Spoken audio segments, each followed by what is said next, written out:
Hello, hello, hello. Welcome, welcome, welcome to Radio Free Wall Street, our 4th of July edition. And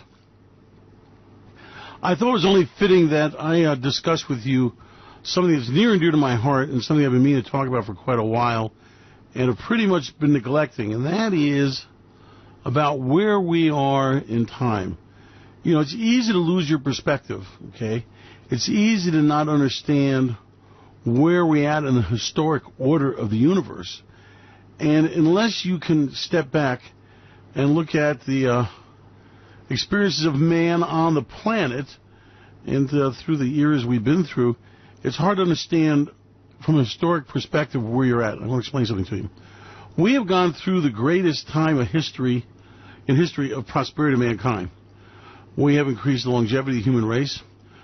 We've had the fewest poorest people on the planet ever.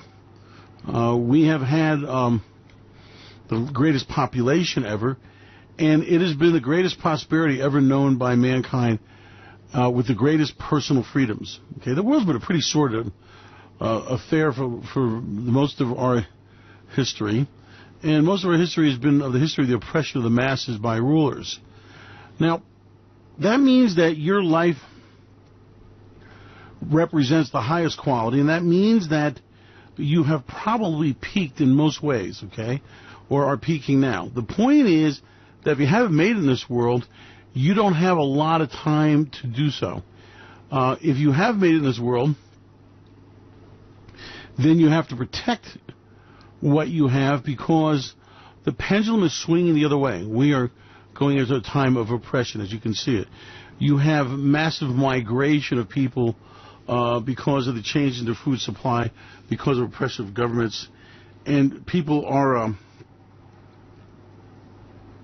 suffering. We are headed for a series of where borders that have been the most open are starting to close. We've had the period of time, the most free trade. However, Donald Trump wants to convince you is bad that mankind's ever seen. So in other words, whatever trade deals America's been in, no matter how bad they were the best we've ever had.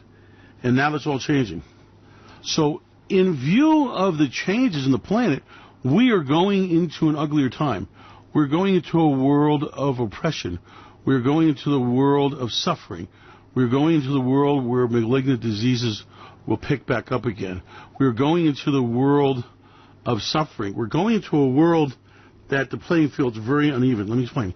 We have the greatest concentration of wealth in the fewest hands ever. And that's been something that's a recent event in recent history. Now, years ago, with the days of kings and dictators and leaders, there was massive concentration of wealth. The history of the most recent, say, 100 years has been the fanning out of that wealth and the enriching of the masses and middle class. No longer were the very, very rich and the poor. We're now going back to that. So that means that you don't really have a lot of time to change your lot in life. You don't have a lot of time to change the narrative. You don't have a lot of time to make the world shaped into what your view is. So that means that you have a small window of prosperity. You have a small window of where you can improve your lot in life, where you can preserve your wealth. And by this window, I mean we're a matter of years, okay? What comes next is the most uneven playing field. Let me explain. When the masses wanted to rebel against an evil dictatorship, the weapons were pretty much even swords and bows and arrows, okay? In other words, the king did not have a really great advantage unless it was numerical superiority, but the Western systems were pretty even. Now, we have seen the fact that weapon systems have changed. And we've seen the fact that kings have more power than ever. And they are able to assert their will on the masses like we've never seen before.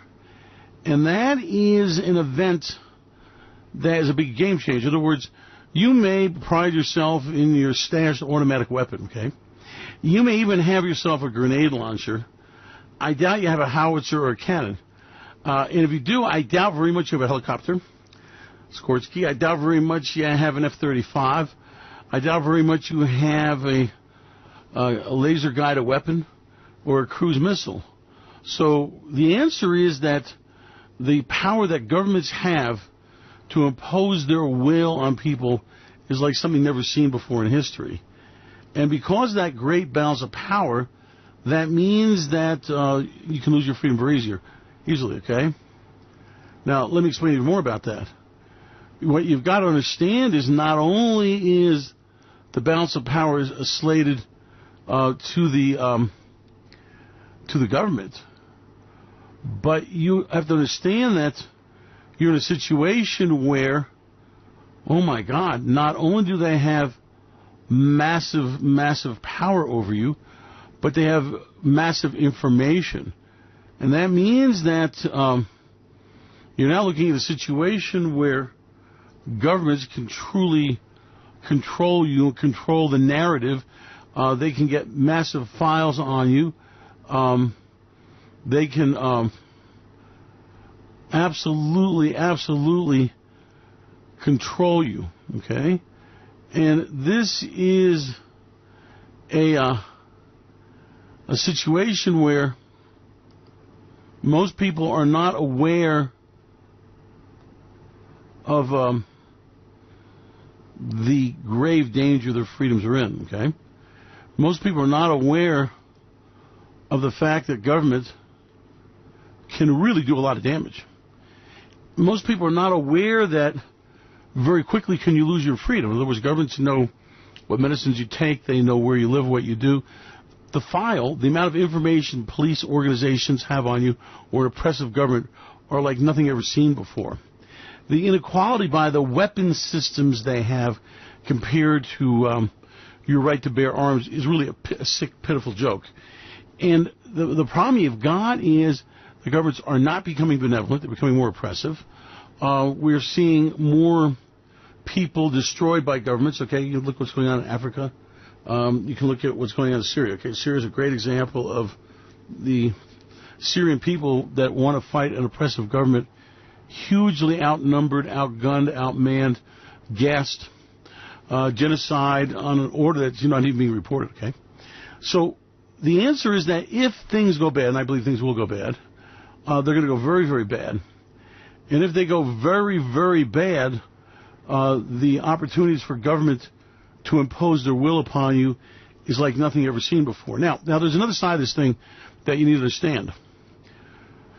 With this time of great prosperity we're living through, with this time of great opportunities to make money, there's a window.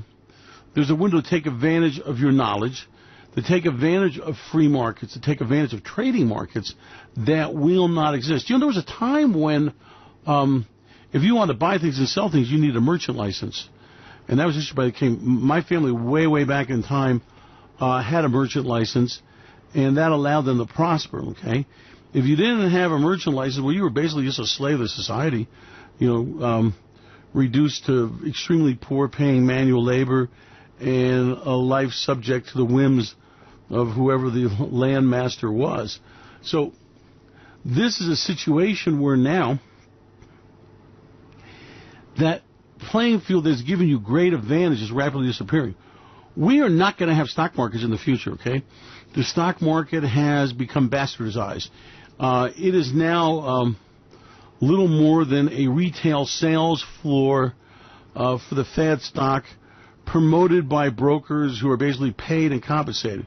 You know, the concept of that you have a broker who works for you has not been enshrined in law. In other words, the moves to say that, is the broker the agent for? And the reality is the broker can double deal. He doesn't have to give you the best deal for you. He doesn't have to recommend for you the best fund. He can recommend the one that pays the highest commission.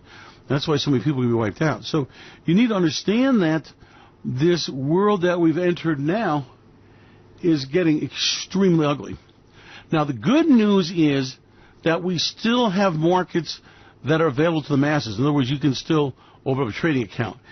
You can still buy stocks. You can still use enhanced tools. You can still get at the market. Now, it's not as easy as it was.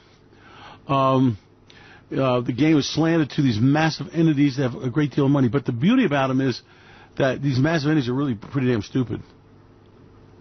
And that means that they don't have the ability to really exert their influence like you think they would if they were thoughtful.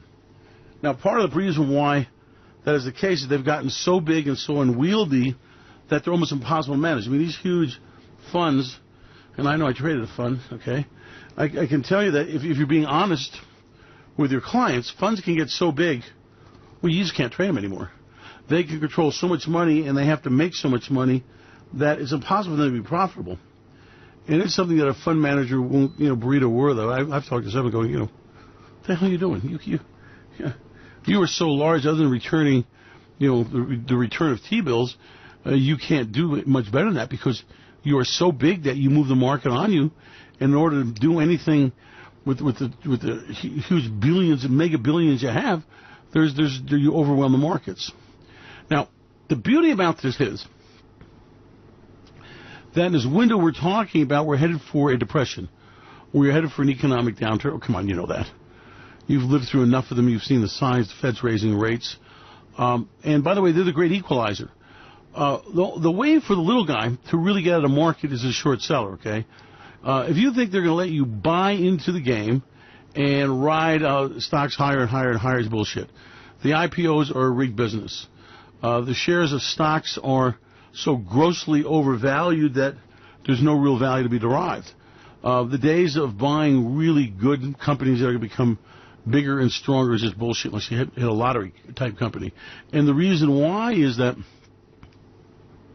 the corporations become so large and have so many people, and because the computer systems exercise so much control, that by the very nature, there is no innovation. They've stifled it.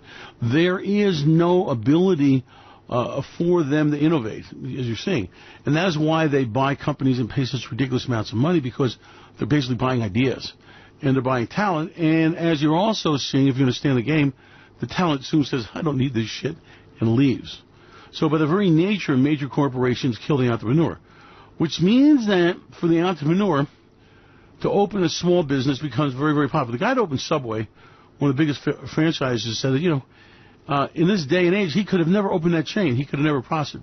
I was talking to one of the people, one of the big pizza things, and he goes, there is no way as small operators we could have possibly gone through it. I can tell you that I was operating for our family business, and it was a seafood business, and HOSIP was coming into power. And I'm a pretty sharp guy, and we had access to pretty good talent. And I'll tell you, it was extremely difficult to get the plan into compliance, and we were large enough that we could afford to throw money at it. We had some packaging innovations that gave us a bit of an edge, but the deal was that it was just damn near impossible. And more people say, so what you've got is these mega corporations that are in cahoots with mega regulators. And the mega regulators and mega corporation regulate everybody else out of existence, okay? And the situation is that you can't do a lot about this thing, because you're just in a situation where, oh my God, the day of opening a small business, the day of prospering and becoming a big business is becoming more and more difficult. And it's no accident. So what I'm saying to you is that you are in a trading market that offers still a chance for the little guy. If I had to pick only one thing to do, and one thing to do only, and that would be to trade, okay? Absolutely positively, it is the greatest way I know to make money. And it is absolutely positively a way you can get at the big guys. You really can. Now, this window is only open for a brief time further, because in the future, that window of trading will be closed. When the markets wipe out this time, we'll go to another system which will be over control. Remember the system of publicly owned stocks, the system of markets for materials and goods, these wonderful indexes we have are relatively new in the history of trading, and they're an experiment. And the reality is that a lot of big players really don't like them. And a great example is look at Bitcoin. Bitcoin is really an innovative cyber money, okay? It really works. It's technologically feasible. The blockchain has never been defeated. And look how they are hammering it. Now, Bitcoin will survive not because of its size, but because it's such a damn good idea. But look at the hell, okay? The amount of money lost by Bitcoin fraud is minuscule as to what's lost, by example, by credit card fraud. The scandals of Bitcoin operations that are cons is minuscule between the cons and identity theft that take place with plastic money, okay? See, Bitcoin is cyber money. Your credit card, even though they have $1 on it, it's really not $1. It's really plastic money, okay? They have a whole money exchange. They have a whole fee schedule. Bitcoin is more competitive. Bitcoin is faster. Bitcoin is far safer. So Bitcoin is getting an extremely bad rap. Why? Well, because these huge banking companies, especially ones that have a credit card processing business, are so damn intimidated by it. And that's an example. Look how much trouble that thing is getting going. And, it has billions and billions and billions in it. What, 200, 300 billion? And it will survive, but it's getting trashed and the shit beat out of it and swinging. But it will survive, but only because it's such a damn good idea and because it's got enough momentum before its enemies realize what it was. Now, that is not something you are going to be able to do. In other words, the day of the companies like Apple that started in the garage and had a damn good idea are gone. And let me tell you the reason why. The reason why is the cost of research is so damn expensive. The cost of the equipment you need, the complexity of the systems, the amount of code. So what you've got are innovators that are kind of like on the fringe, like Uber, a lot of these social medias. They were just kind of like on the fringe of things, not necessarily really innovative, but more a different way of doing a good thing. And what's happening now is the internet freedoms are being shut down. They've passed the laws on that. You've got these conglomerates. I mean, you have got content providers with these huge companies like Comcast that are getting bigger and bigger and bigger.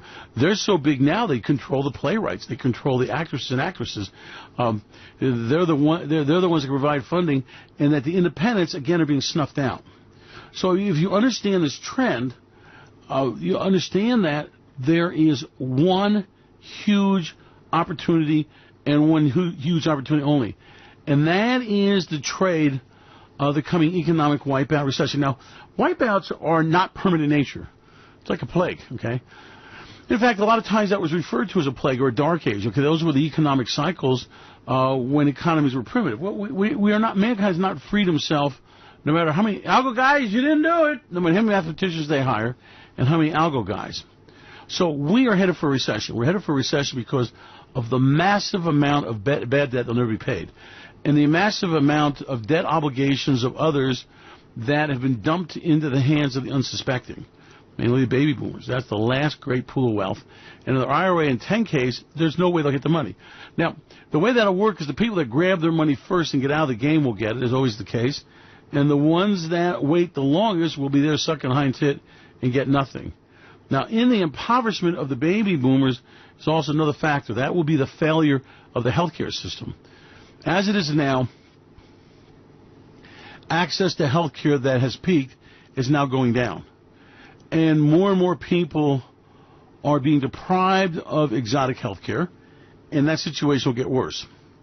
Now, the other problem is, and we all know about Big Pharma, the other problem is Big Pharma is so corrupt that one of the largest causes of death of people are all these legacy medicines they're taking.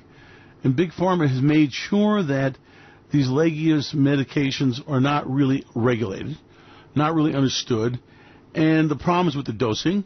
And they've made sure there's been no studies, if you're taking Lipticor and 4 or 5 of the legacy medicines, how they're interacting together. You've seen a large rise in dementia. Obviously, there's a great association between that and legacy medicines. You've seen a huge rise in diabetes. You have seen a huge change in our food supply with genetically modified GMO foods. And you are seeing a change in the health equation. In other words, now Americans are seeing a lowering of their life expectancy, okay? Infant mortality rates are now approaching third world country status. educational rates, especially the poor in America, are dropping dramatically. So the signs of the impending ugliness are everywhere if you want to be realistic enough. Now, this might sound depressing to you, but it's not to me. In other words, do you want to have the bad news, or do you want to have them lie to you like a child? Okay, I want to know where I stand. I want to know, however bad it is, I want to know it, and I'll deal with it. And I'm not going to jump out a window. I'm not going to feel sorry for myself. I'm not going to get depressed.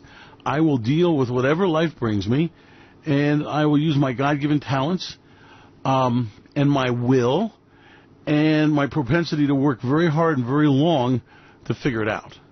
So that means that there is great opportunities in the coming worldwide poverty. There is great opportunities in what is going to be a worldwide loss of freedoms, obviously. Look at the internet, okay? As a man that, has a constitutionally guaranteed business, I can tell you, haven't lived until government tells you that, the First Amendment doesn't apply to you. It's kind of shattering. And then it's shattering that when you had faith in the legal system, that you really believe that, you could get regress and you could, get a fair ruling, and you realize that the huge power guys have a huge amount of control, and that they can craft decisions the way they want it. Okay, boo-hoo. But again, I'm a fighter, and I'm a survivor, and, there's always a way. But what's going on now is we're now into internet censorship. Our content is pretty much not allowed on the internet, period, because we're so controversial. Controversial? Well, I can tell you that banks refuse to do business with us because we have a negative opinion of many, many banks. I can tell you that, you wake up one day and you realize that, it's a really changing world where the media is controlling and censoring. In other words, interesting enough is that, government may not censor you because of the First Amendment, but guess what? Google and Facebook and those guys, well, they are putting in thousands of censors, literally censors like in George Orwell, 1984, that monitor the content and decide what is allowed and not allowed. It's really scary shit. And, I am a student of history, and I'm also a guy of trends, and I realize that where this is going is that, there will be Facebook and social media-approved media, and unless you can self-publish, you're not going to have access to the media. Part of the reason that we changed our model into a terminal, part of the reason why we changed our model into a content creator and provider on our platform was that the handwriting was on the wall that if you are not part of corporate speak, if you're not part of the narrative, then you are not going to be allowed to voice any kind of opinion. So we hurried up and hustled and got ourselves our servers and made huge investments in being able to create our content, provide our content, and then provide our subscribers. So we're no longer a financial newsletter, but we are a financial information service, a financial news service that is platform-based. A guy who did that, by the way, was Bloomberg, and a lot of what we did is like Bloomberg on steroids, okay? In other words, the graphic interface is necessary. The information of just written words on a page are not enough without the charts and the graphs, because there's huge amounts of information to understand, to digest, to display, okay? And that means that's how mankind's moving forward. But what I'm saying to you is that the ability to use financial information, especially information that's negative on the mega corporations that want to exercise so much control, that time is very limited. And remember, the bigger corporations get, the more inefficient they are, the more anti-competitive they are, the more they lobby for powers to make sure that they control the narrative, they control the marketplace, okay? We're seeing less and less competition, okay? And a great example like that is in the media business. You're going to have less carriers. You're going to have less internet service providers. You're going to have less media.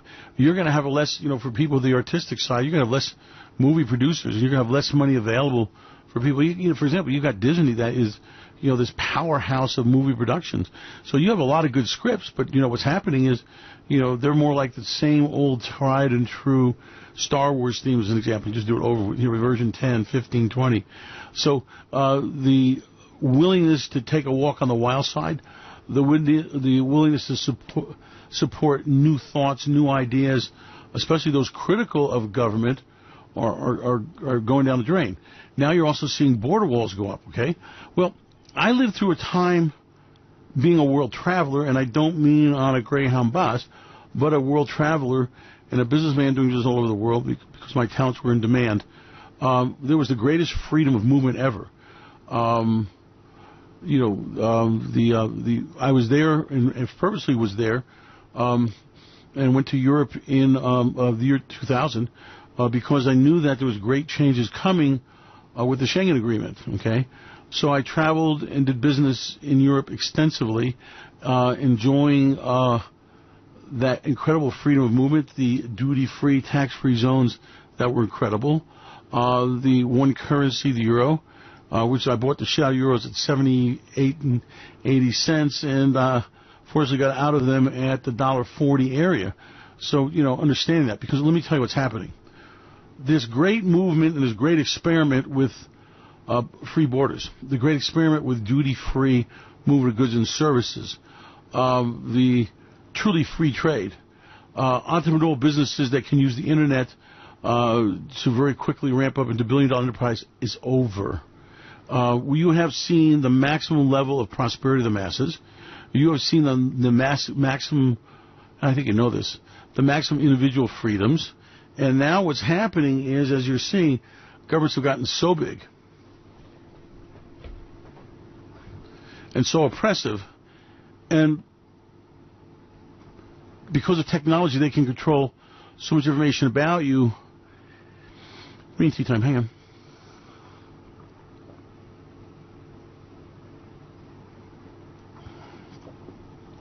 It's becoming very easy for them to make them your slave. And if you realize this, and I hope you do, you must realize the amount of time you have to make your fortune is coming to an end. The amount of time you have to trade your fortune is coming to an end. The amount of time you have to control your destiny is coming to an end. Because let me tell you about times of oppression. Wealthy people who are smart with their wealth can buy their freedom. Okay, the masses. Well, if you're starving in a refugee camp, I think the chart in those African refugee camps now. There's an article. Sex is worth about $2. Okay, so prostitution. So as you can see, the price is going down dramatically, and young girls will do anything for a potato, like I told you. So these oppressions of the masses, the impoverishment of mankind, is going to become an issue that you're going to have to deal with, and the oppressiveness of governments will become greater. Because let's talk about something else. I know you're seeing it. The world is becoming a very horrible, dishonest place. Okay,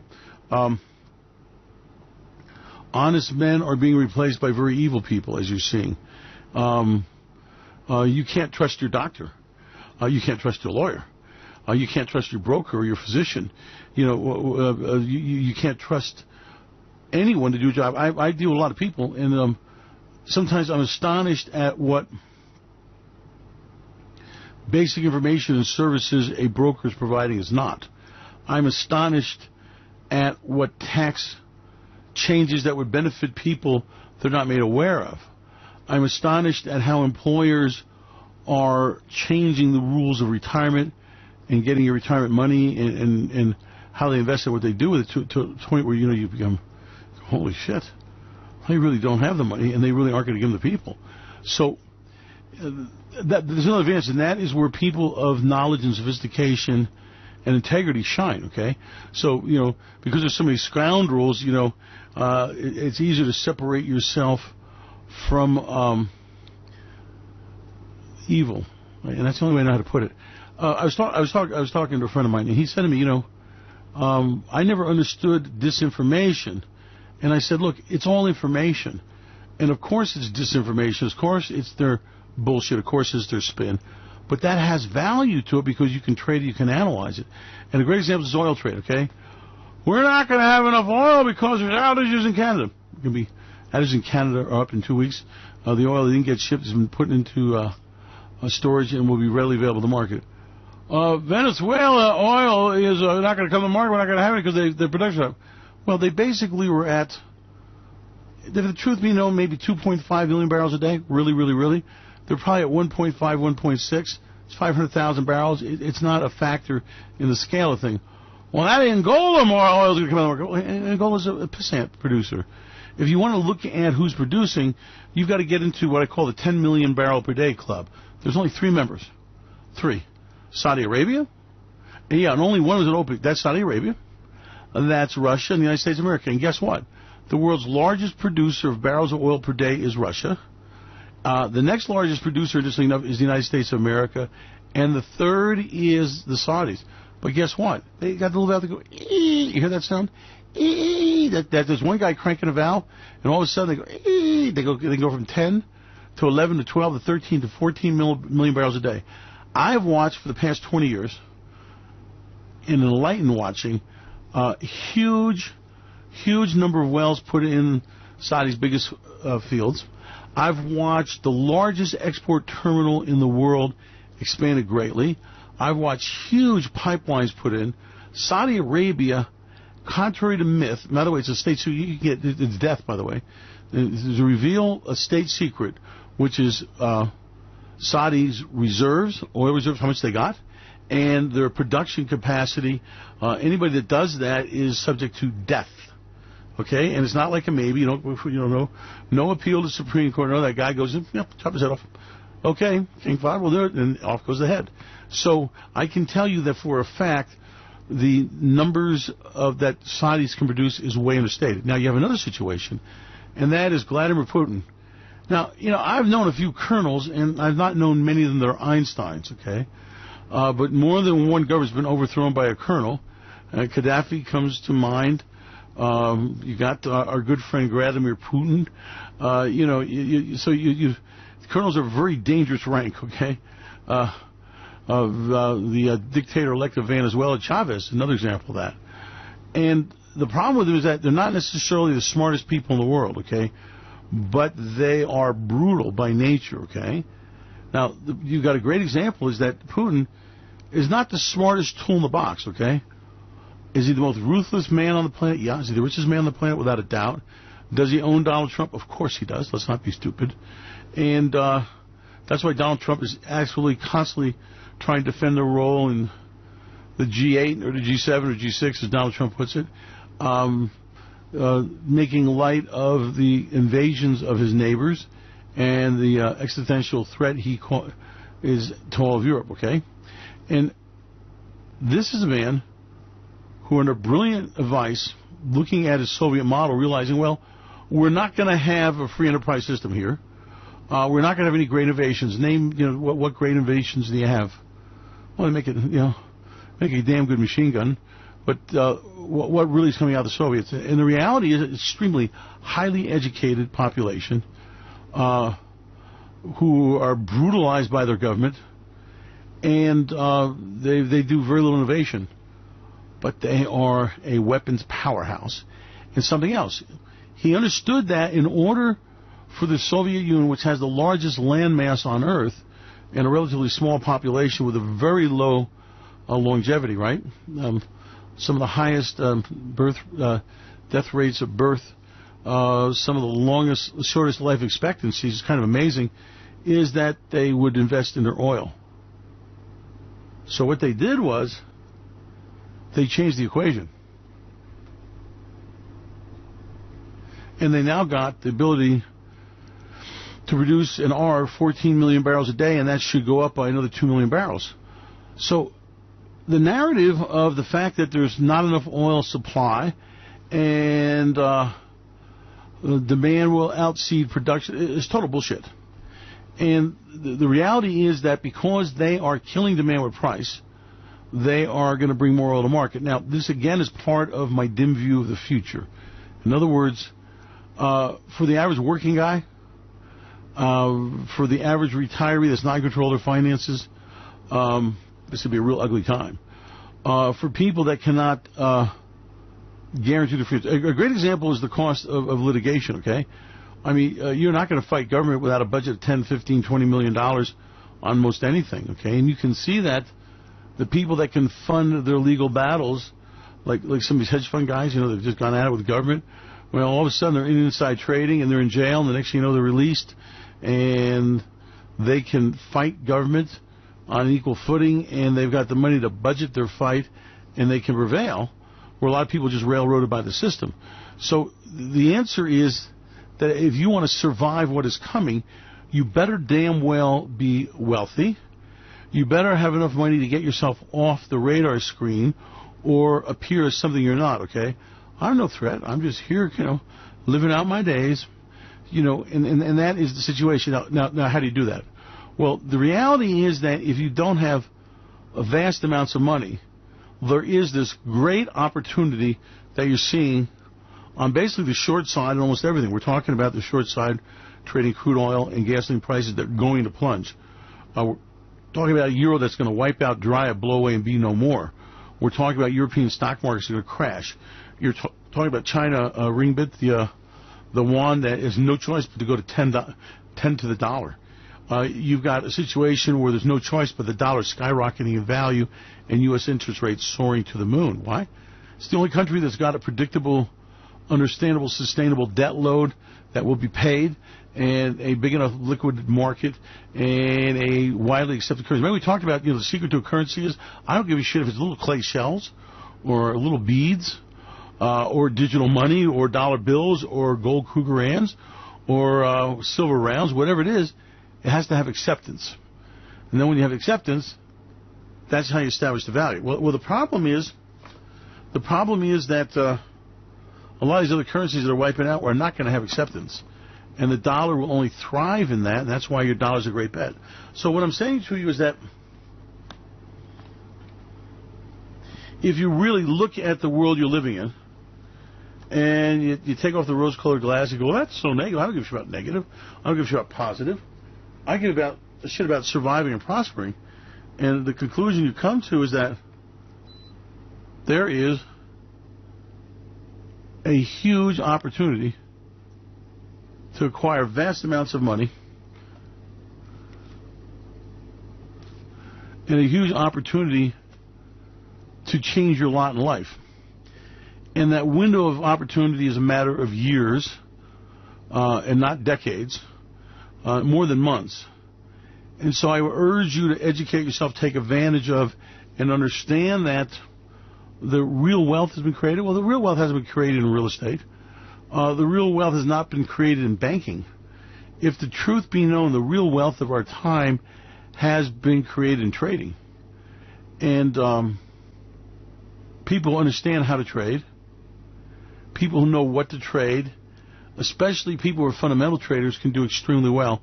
And that's the reason. Because I am warning you, that window will shut. When we have this next stock market wipeout, which will be the biggest ever, we'll go to a Great Depression. We've done this before. We will see thousands and thousands of banks closed. We'll see hundreds of millions of people reduced to abject poverty. We will see anarchy. We will see horrible things done to people. You already started saying. I mean, you understand how we have a lot of sick puppies, okay, doing sick things. Well, sick puppies prosper in times of evil. Okay, hang on. Green tea. And you aren't going to Hercules them.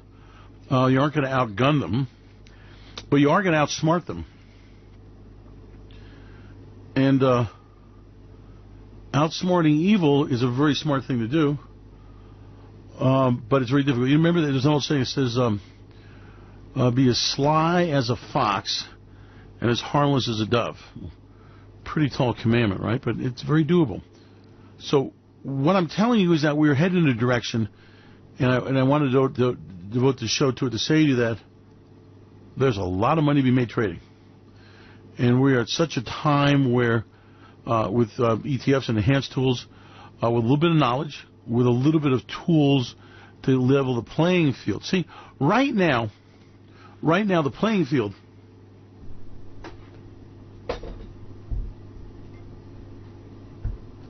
against the little guy is really a problem. But the tools are becoming available where the little guy can kind of equalize them now, okay? There's not, listen, there's not okay, if you're in the market, there's not a trader on the other side of your trade that's not sitting in front of a full-blown terminal, okay? The people who you are competing with have got, a tier 1 or better terminal. They have got information. They have got people who are advising them, and they have got, the tools they need to do the job. So if you're going into a gunfight, why would you go into one without a gun? It's like a slingshot compared to a machine gun. So the deal is that for now, and I want to really add to you for now, you can compete on the same level with these guys. Now, that is not going to be the case forever in the future. And the greatest wealth has always been made trading. And by the way, the greatest wealth is always made by short sellers. Just, I know they didn't teach you that in high school, and I'm sorry about that. And I'm sure they didn't tell you that in trading school. But the greatest wealth acquired by humans has always been on the sell side of a market and has always been in trading, okay, not any other endeavor. So it's by far the most lucrative thing I know of.